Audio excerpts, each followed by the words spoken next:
Greetings, listeners.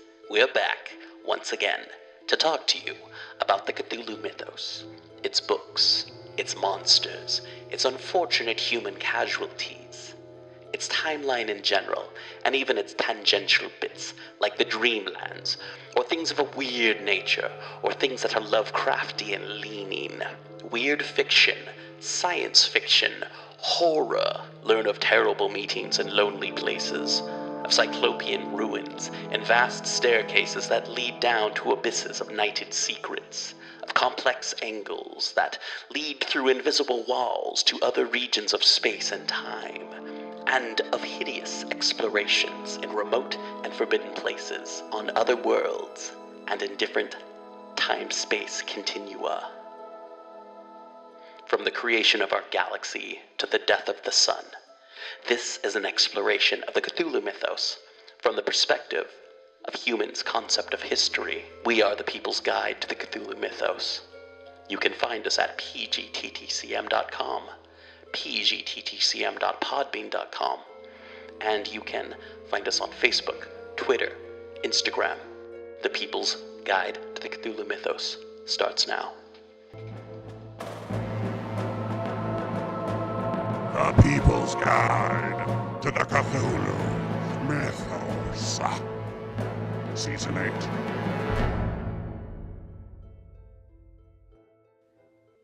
The Picture of Dorian Gray is a Gothic and philosophical novel by Oscar Wilde, first published complete in the July 1890 issue of Lippincott's monthly magazine. Later, it was turned into a published book form that was not censored in 1891.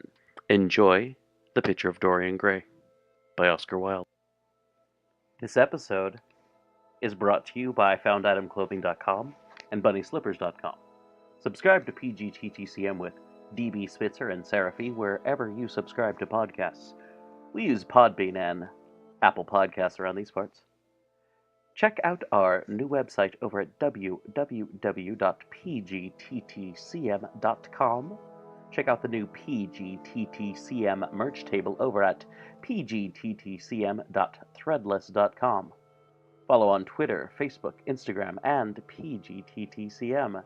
And YouTube at People's Guide to the Cthulhu Mythos. Not much video there, but you can listen. And if you have friends who don't like to listen to podcasts, they can always just turn on YouTube and listen.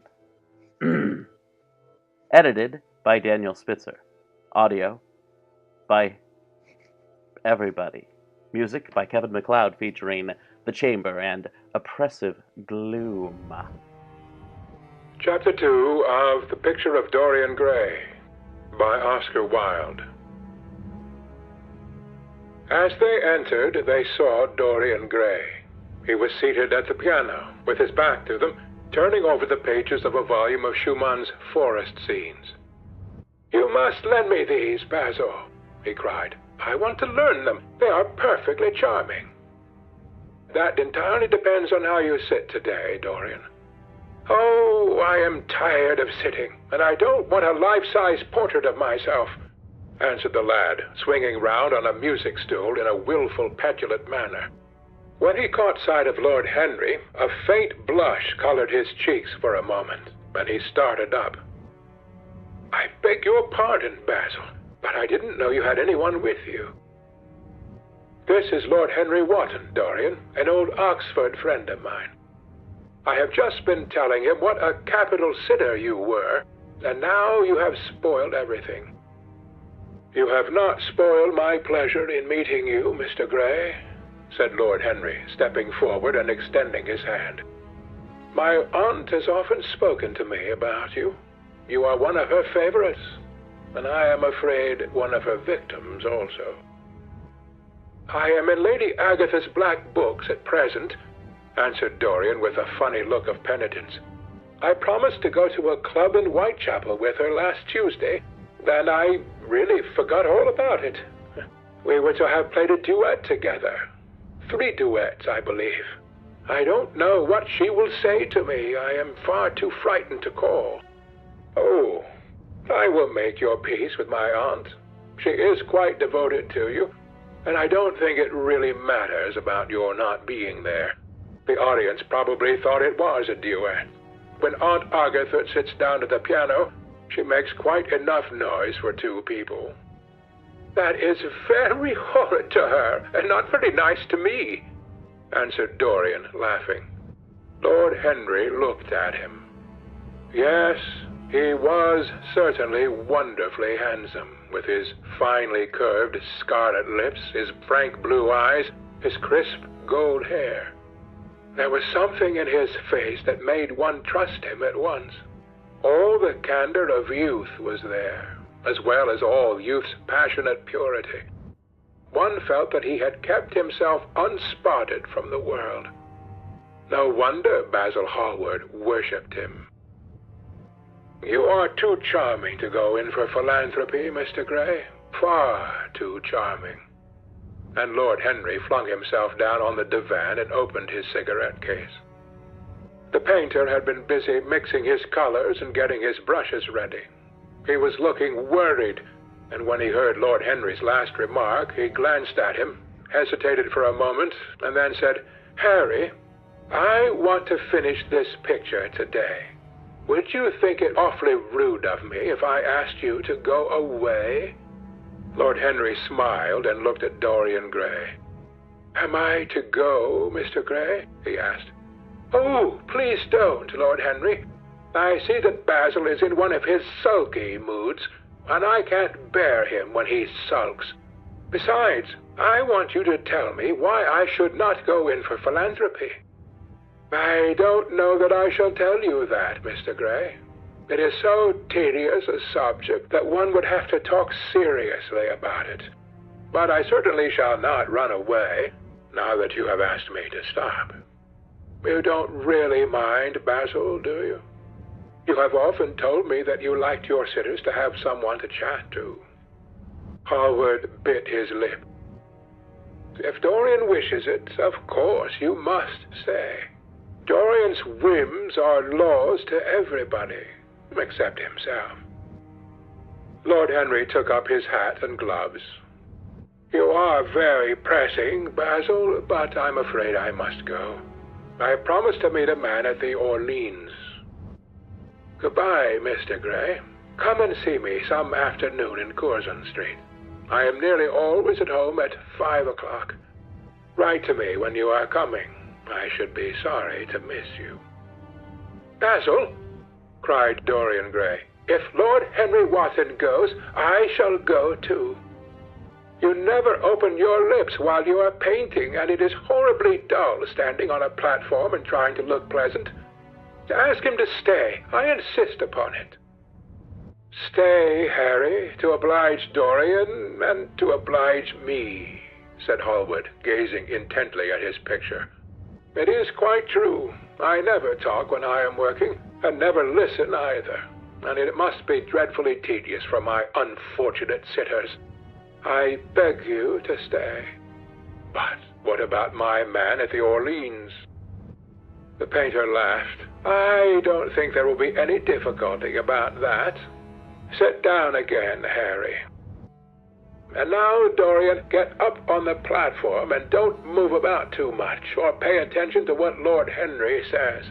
He has a very bad influence over all his friends, with the single exception of myself." Dorian Gray stepped on the dais with the air of a young Greek martyr, and made a little moue of discontent to Lord Henry, to whom he had rather taken a fancy. He was so unlike Basil. They had made a delightful contrast, and he had such a beautiful voice. After a few moments he said to him, "Have you really a very bad influence, Lord Henry? As bad as Basil says?" "There is no such thing as a good influence, Mr. Gray. All influence is immoral. Immoral from the scientific point of view." "Why?" "Because to influence a person is to give him one's own soul. He does not think his natural thoughts or burn with his natural passions. His virtues are not real to him. His sins, if there are such things as sins, are borrowed. He becomes an echo of someone else's music, an actor of a part that has not been written for him. The aim of life is self-development, to realize one's nature perfectly. That is what each of us is here for. People are afraid of themselves nowadays. They have forgotten the highest of all duties, the duty that one owes to oneself. Of course, they are charitable. They feed the hungry and clothe the beggar, but their own souls starve and are naked. Courage has gone out of our race. Perhaps we never really had it. The terror of society, which is the basis of morals, the terror of God, which is the secret of religion, these are the two things that govern us. And yet, just turn your head a little more to the right, Dorian, like a good boy, said the painter, deep in his work and conscious only that a look had come into the lad's face that he had never seen there before. And yet, continued Lord Henry, in his low musical voice, and with that graceful wave of the hand that was always so characteristic of him, and that he had even in his Eton days, I believe that if one man were to live out his life fully and completely, were to give form to every feeling, expression to every thought, reality to every dream, I believe that the world would gain such a fresh impulse of joy that we would forget all the maladies of medievalism and return to the Hellenic ideal, to something finer, richer than the Hellenic ideal, it may be. But the bravest man amongst us is afraid of himself. The mutilation of the savage has its tragic survival in the self-denial that mars our lives. We are punished for our refusals. Every impulse that we strive to strangle broods in the mind and poisons us. The body sins once and has done with its sin, for action is a mode of purification. Nothing remains then but the recollection of a pleasure or the luxury of a regret.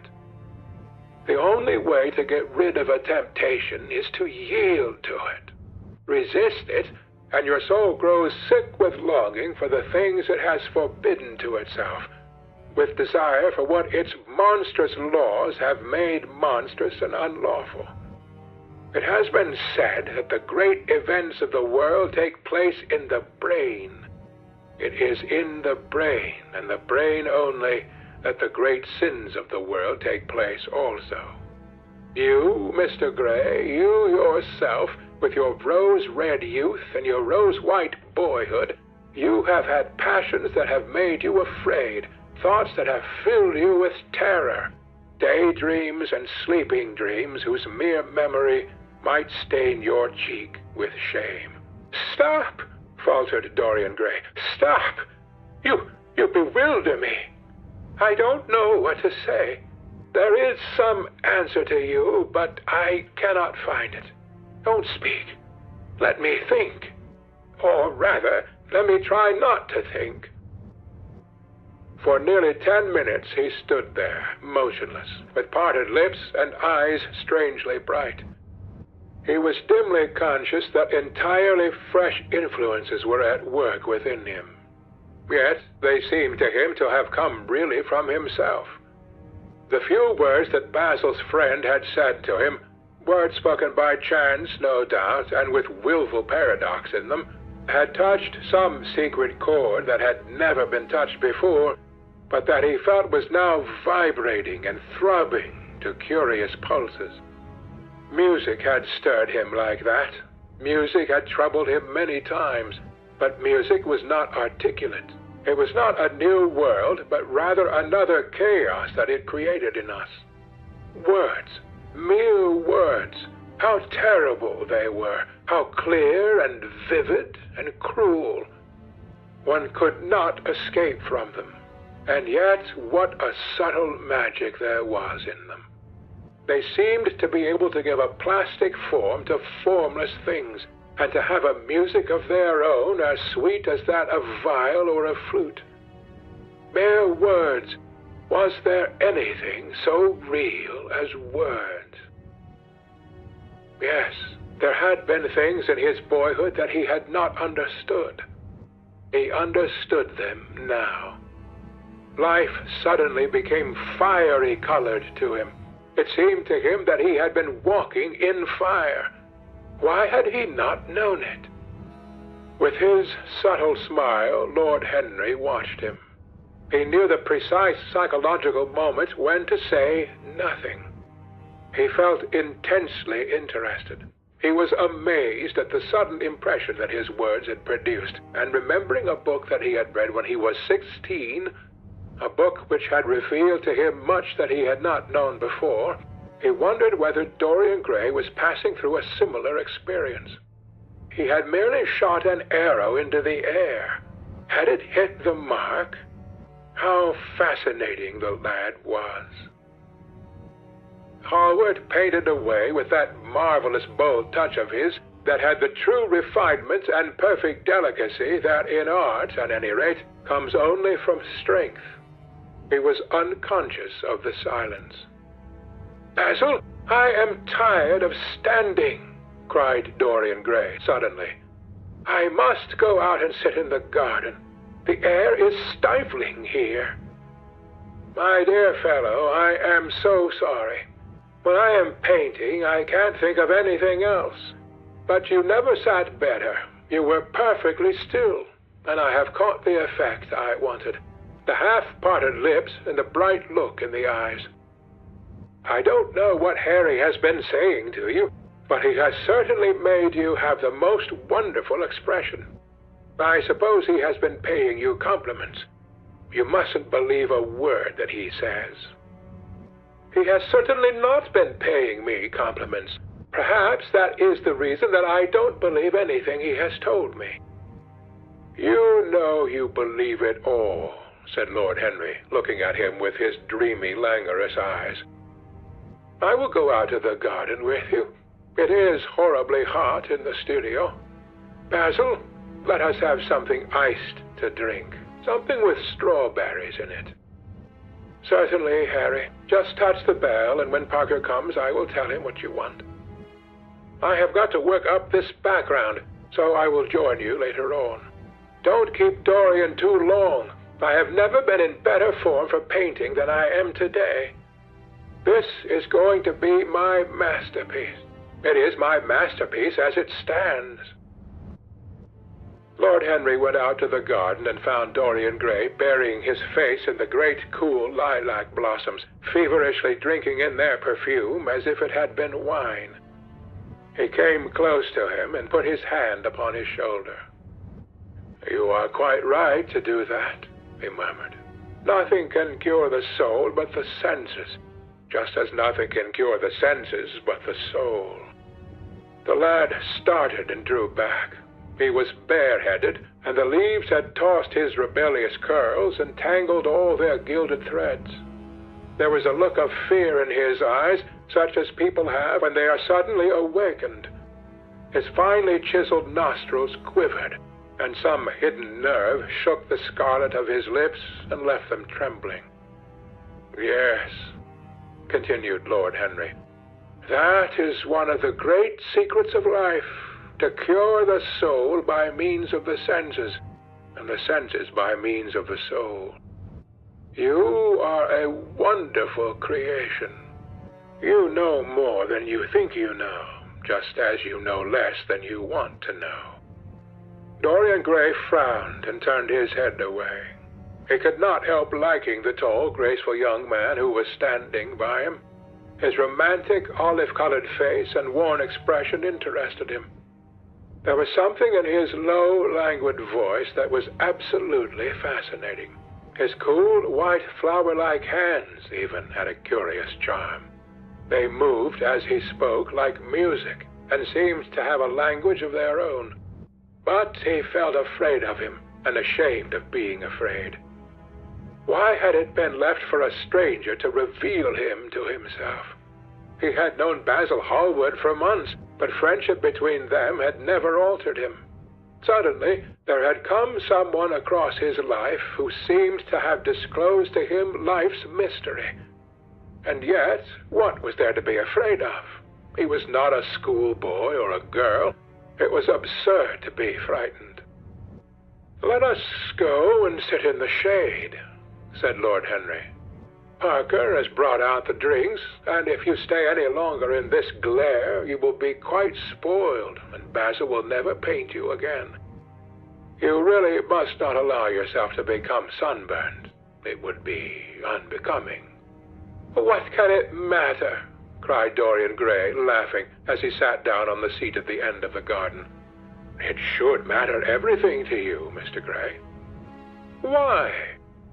"Because you have the most marvelous youth, and youth is the one thing worth having." "I don't feel that, Lord Henry." "No, you don't feel it now. Some day, when you are old and wrinkled and ugly, when thought has seared your forehead with its lines and passion branded your lips with its hideous fires, you will feel it. You will feel it terribly. Now, wherever you go, you charm the world. Will it always be so? You have a wonderfully beautiful face, Mr. Gray. Don't frown. You have. And beauty is a form of genius. Is higher, indeed, than genius, as it needs no explanation. It is of the great facts of the world, like sunlight or springtime, or the reflection in dark waters of that silver shell we call the moon. It cannot be questioned. It has its divine right of sovereignty. It makes princes of those who have it. You smile? When you have lost it, you won't smile. People say sometimes that beauty is only superficial. That may be so, but at least it is not so superficial as thought is. To me, beauty is the wonder of wonders. It is only shallow people who do not judge by appearances. The true mystery of the world is the visible, not the invisible. Yes, Mr. Gray, the gods have been good to you. But what the gods give, they quickly take away. You have only a few years in which to live really perfectly and fully. When your youth goes, your beauty will go with it. And then you will suddenly discover that there are no triumphs left for you, or have to content yourself with those mean triumphs that the memory of your past will make more bitter than defeat. Every month as it wanes brings you nearer to something dreadful. Time is jealous of you and wars against your lilies and your roses. You will become sallow and hollow-cheeked and dull-eyed. You will suffer horribly. Realize your youth while you have it. Don't squander the gold of your days, listening to the tedious, trying to improve the hopeless failure, or giving away your life to the ignorant, the common, and the vulgar. These are the sickly aims, the false ideals of our age. Live the wonderful life that is in you. Let nothing be lost upon you. Be always searching for new sensations. Be afraid of nothing. A new hedonism. That is what our century wants. You might be its visible symbol. With your personality, there is nothing you could not do. The world belongs to you for a season.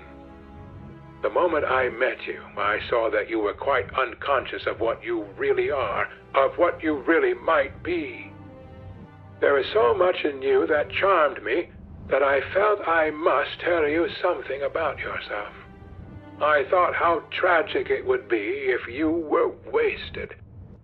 For there is such a little time that your youth will last, such a little time. The common hill flowers wither, but they blossom again. The laburnum will be as yellow next June as it is now. In a month there will be purple stars in the clematis, and year after year the green night of its leaves will hold its purple stars. But we never get back our youth. The pulse of joy that beats in us at 20 becomes sluggish. Our limbs fail, our senses rot. we degenerate into hideous puppets haunted by the memory of the passions of which we were too much afraid and the exquisite temptations that we had not the courage to yield to. Youth! Youth! There is absolutely nothing in the world but youth. Dorian Gray listened, open-eyed and wondering. The spray of lilac fell from his hand upon the gravel. A furry bee came and buzzed round it for a moment. Then it began to scramble all over the oval stellated globe of the tiny blossoms. He watched it with that strange interest in trivial things that we try to develop when things of high import make us afraid, or when we are stirred by some new emotion for which we cannot find expression, or when some thought that terrifies us lays sudden siege to the brain and calls on us to yield. After a time, the bee flew away. He saw it creeping into the stained trumpet of a Tyrian convolvulus. The flower seemed to quiver, and then swayed gently to and fro. Suddenly, the painter appeared at the door of the studio and made staccato signs for them to come in. They turned to each other and smiled. "I am waiting," he cried. "Do come in. The light is quite perfect, and you can bring your drinks." They rose up and sauntered down the walk together. 2 green and white butterflies fluttered past them, and in the pear tree at the corner of the garden, a thrush began to sing. "You are glad to have met me, Mr. Gray," said Lord Henry, looking at him. "Yes, I am glad now. I wonder, shall I always be glad?" "Always. That is a dreadful word. It makes me shudder when I hear it. Women are so fond of using it. They spoil every romance by trying to make it last forever. It is a meaningless word, too. The only difference between a caprice and a lifelong passion is that the caprice lasts a little longer." As they entered the studio, Dorian Gray put his hand upon Lord Henry's arm. "In that case, let our friendship be a caprice," he murmured, flushing at his own boldness, then stepped up on the platform and resumed his pose. Lord Henry flung himself into a large wicker armchair and watched him. The sweep and dash of the brush on the canvas made the only sound that broke the stillness, except when, now and then, Hallward stepped back to look at his work from a distance. In the slanting beams that streamed through the open doorway, the dust danced and was golden. The heavy scent of the roses seemed to brood over everything. After about a quarter of an hour, Hallward stopped painting, looked for a long time at Dorian Gray, and then for a long time at the picture, biting the end of one of his huge brushes and frowning. "It is quite finished," he cried at last, and stooping down he wrote his name in long vermilion letters on the left-hand corner of the canvas. Lord Henry came over and examined the picture. It was certainly a wonderful work of art, and a wonderful likeness as well. "My dear fellow, I congratulate you most warmly," he said. "It is the finest portrait of modern times. Mr. Gray, come over and look at yourself." The lad started as if awakened from some dream. "Is it really finished?" he murmured, stepping down from the platform. "Quite finished," said the painter. "And you have sat splendidly today. I am awfully obliged to you." "That is entirely due to me," broke in Lord Henry. "Isn't it, Mr. Gray?" Dorian made no answer, but passed listlessly in front of his picture and turned towards it. When he saw it, he drew back, and his cheeks flushed for a moment with pleasure. A look of joy came into his eyes, as if he had recognized himself for the first time. He stood there motionless and in wonder, dimly conscious that Hallward was speaking to him, but not catching the meaning of his words. The sense of his own beauty came on him like a revelation. He had never felt it before. Basil Hallward's compliments had seemed to him to be merely the charming exaggeration of friendship. He had listened to them, laughed at them, forgotten them. They had not influenced his nature. Then had come Lord Henry Wotton with his strange panegyric on youth, his terrible warning of its brevity. That had stirred him at the time, and now, as he stood gazing at the shadow of his own loveliness, the full reality of the description flashed across him. Yes, there would be a day when his face would be wrinkled and wizen, his eyes dim and colorless, the grace of his figure broken and deformed. The scarlet would pass away from his lips, and the gold steal from his hair. The life that was to make his soul would mar his body. He would become dreadful, hideous, and uncouth. As he thought of it, a sharp pang of pain struck through him like a knife and made each delicate fiber of his nature quiver. His eyes deepened into amethyst, and across them came a mist of tears. He felt as if a hand of ice had been laid upon his heart. "Don't you like it?" cried Hallward at last, stung a little by the lad's silence, not understanding what it meant. "Of course he likes it," said Lord Henry. "Who wouldn't like it? It is one of the greatest things in modern art. I will give you anything you ask for it. I must have it." "It is not my property, Harry." "Whose property is it?" "Dorian's, of course," answered the painter. "He is a very lucky fellow." "How sad it is," murmured Dorian Gray, with his eyes still fixed upon his own portrait. "How sad it is. I shall grow old and horrible and dreadful, but this picture will remain always young. It will never be older than this particular day of June.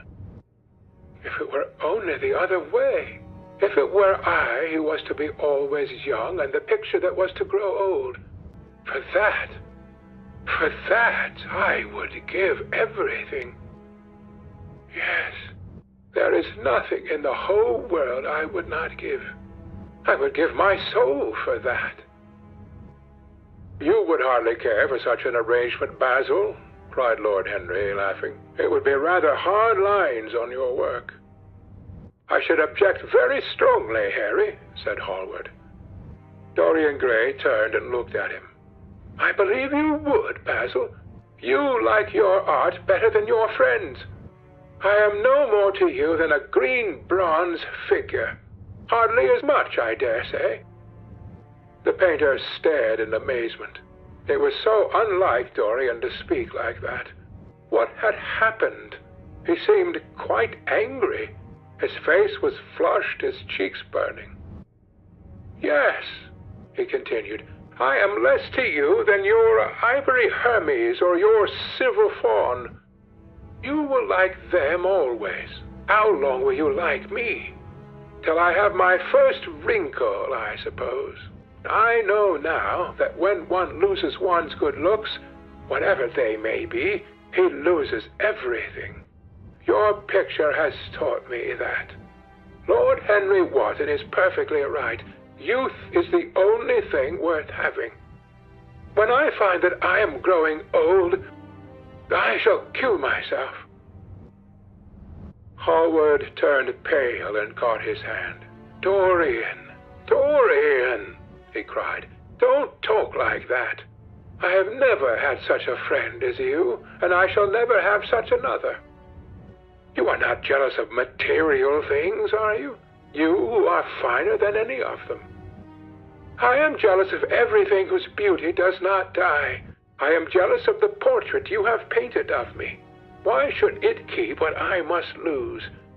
Every moment that passes takes something from me and gives something to it. Oh, if it were only the other way. If the picture would change and I could be always what I am. Why did you paint it? It will mock me someday, mock me horribly.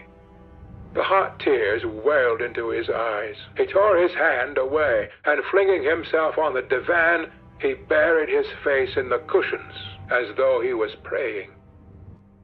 "This is your doing, Harry," said the painter bitterly. Lord Henry shrugged his shoulders. "It is the real Dorian Gray, that is all." "It is not." "If it is not, what have I to do with it?"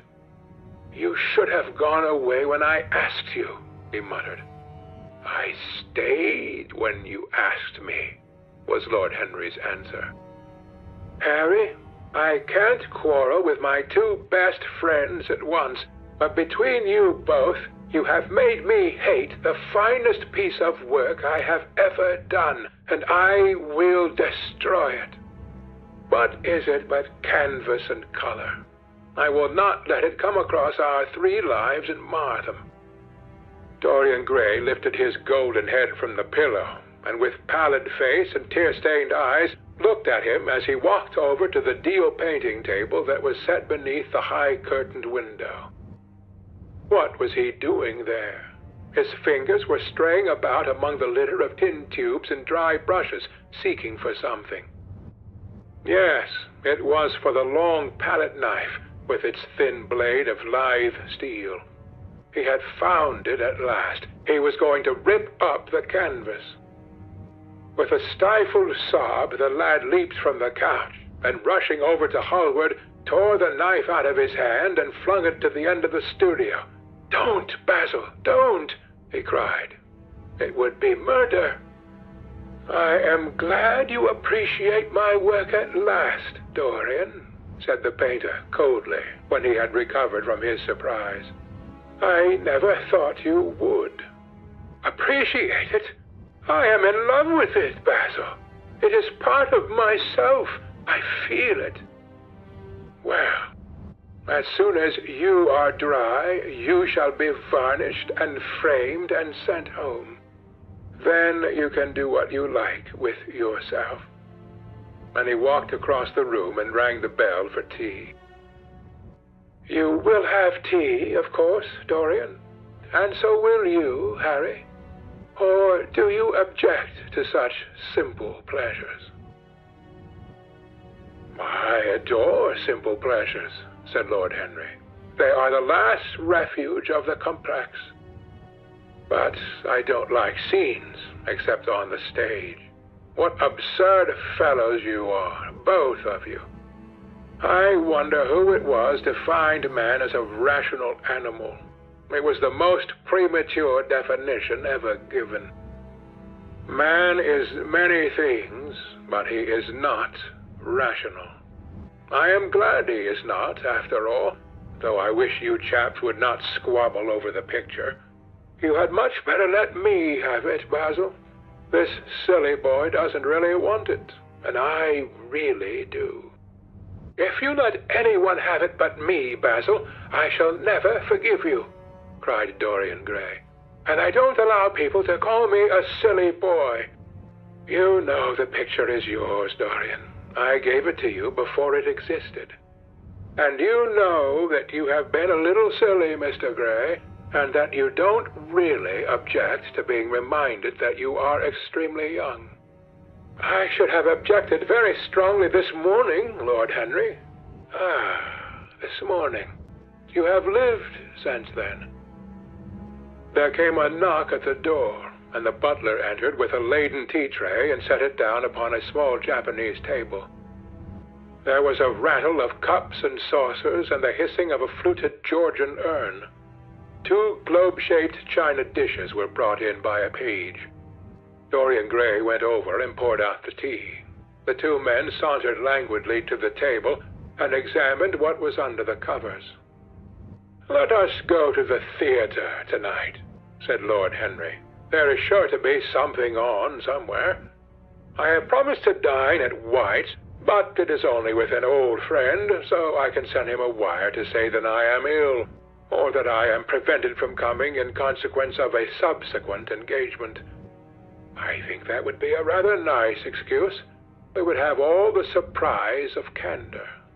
"It is such a bore putting on one's dress clothes," muttered Hallward, "and when one has them on, they are so horrid." "Yes," answered Lord Henry dreamily. "The costume of the 19th century is detestable. It is somber, so depressing. Sin is the only real color element left in modern life. You really must not say things like that before Dorian, Harry. Before which Dorian? The one who is pouring out tea for us, or the one in the picture? Before either. "I should like to come to the theater with you, Lord Henry," said the lad. "Then you shall come, and you will come too, Basil, won't you?" "I can't, really. I would sooner not. I have a lot of work to do." "Well, then, you and I will go alone, Mr. Gray. I should like that awfully." The painter bit his lip and walked over, cup in hand, to the picture. "I shall stay with the real Dorian," he said sadly. "Is it the real Dorian?" cried the original of the portrait, strolling across to him. "Am I really like that?" "Yes, you are just like that." "How wonderful, Basil! At least you are like it in appearance. But it will never alter," sighed Hallward. "That is something." "What a fuss people make about fidelity!" exclaimed Lord Henry. "Why, even in love it is purely a question of physiology. It has nothing to do with our own will. Young men want to be faithful and are not. Old men want to be faithless and cannot. That is all one can say." "Don't go to the theater tonight, Dorian," said Hallward. "Stop and dine with me." "I can't, Basil." "Why?" "Because I have promised Lord Henry Wotton to go with him." "He won't like you better for keeping your promises. He always breaks his own. I beg you not to go." Dorian Gray laughed and shook his head. "I entreat you." The lad hesitated and looked over at Lord Henry, who was watching them from the tea-table with an amused smile. "I must go, Basil," he answered. "Very well," said Hallward, and he went over and laid down his cup on the tray. "It is rather late, and as you have to dress, you had better lose no time. Goodbye, Harry. Goodbye, Dorian. Come and see me soon. Come tomorrow." "Certainly. You won't forget?" "No, of course not," cried Dorian. "And Harry." "Yes, Basil?" "Remember what I asked you when we were in the garden this morning?" "I have forgotten it." "I trust you." "I wish I could trust myself," said Lord Henry, laughing. "Come, Mr. Gray, my hansom is outside, and I can drop you at your own place. Goodbye, Basil. It has been a most interesting afternoon." As the door closed behind them, the painter flung himself down on a sofa, and a look of pain came into his face. End of chapter 2.